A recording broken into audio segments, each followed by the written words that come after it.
ইয়া বান্দাদের জন্য কালেমা পাঠ করে মুত্তাকি হতে হয়। মমিনগণ যখন কালেমা পাঠ করে তখন মুত্তাকি হয়, তারপর মুসলমান। আর মমিন ব্যতীত যারা কালেমা পাঠ করে তারা নাফরমান। কালেমা শব্দের অর্থ হচ্ছে সাক্ষ্য দান, আর দরুদ শব্দের অর্থ হচ্ছে প্রশংসা করা।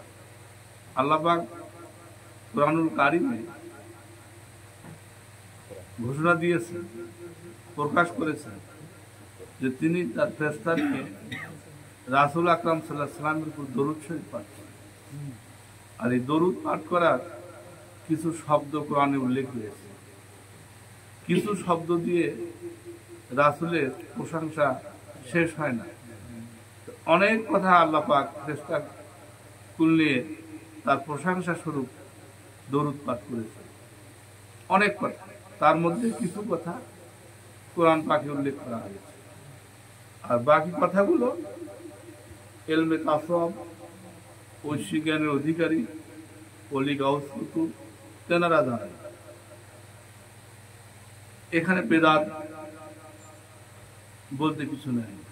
তবে হয়তো যারা বেদাত কথা বলছে, মিলাদ বেদাত, সেটা হচ্ছে মিলাদের ভাব ভাষা বেদাত হতে পারে অনেকে। কারণ এই মিলাদ ভাব ভাষাগুলো তো লেখা হয়, আর এই লেখক যদি ওলি আল্লাহ না হয়, আধ্যাত্মিক জ্ঞান সম্পন্ন না হয়, তাহলে প্রশংসা করতে গিয়ে অপ্রশংসাও হতে পারে। এই জায়গায় বেদাত হতে পারে, এই জায়গায় তারা ঠিক আছে। কিন্তু তাই বলিয়ে আল্লাহ পাক যেনার উপর প্রশংসা গীতি রচনা করেছেন, রচনা করলেন, গাইলেন, তাহা বন্ধ করা ইয়া নাফরমানি। তাহলে আমরা অবশ্যই মিলাদ দেব, তাহা বুঝে শুনে দেব। বাবাজি তো ওই যে মোটামুটি কোন ভাষায় মিলাদ দিন, যাই হোক ওটা তো আমরা বুঝলাম না, তবে কথার সুর টানে ভালোই লাগে। কিন্তু এখন গালি এলো না কি করলো এটা যাই ভালো হয়েছে। এখানে একটা কথা আছে, বাবা কি মানুষ। বাবার ছোটকালের বন্ধু ছিল প্রধানমন্ত্রী। বাবার অত লেখাপড়া নাই, প্রধানমন্ত্রী গ্রামে আসছে। বাবা তো অনেক টাকার মধ্যে আল কাটতেছে। প্রধানমন্ত্রী করতেছি কে, হে কোনদিন আসছিস? প্রধানমন্ত্রী জবাব দেবে, এই অমুক দিন আসছি। বসাবার আছে রসুল হে কো এলাম আসছিল আমার সাথে, হে কো অমুক তমুক মহব্বতে দেখে। তুই বেদাত করে পারবো